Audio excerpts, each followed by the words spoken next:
前2天在外头吃了一个芹菜拌果仁儿，今天咱在家里头复刻一下，食材简单，芹菜拌的倍儿脆还清香，色儿还漂亮。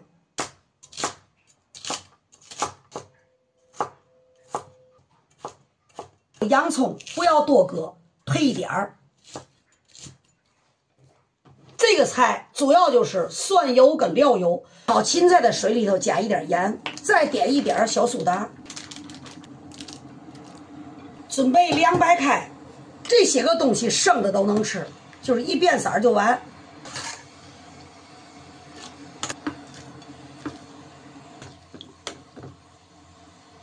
芹菜一变色就给它捞出来。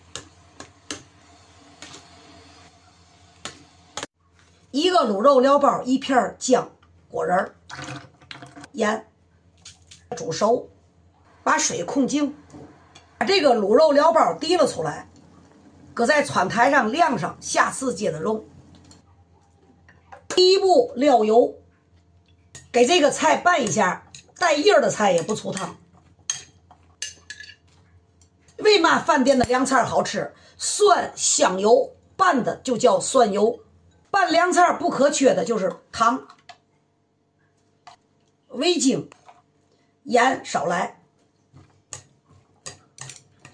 拌上一盆放在冰箱3天都不坏，随吃随播。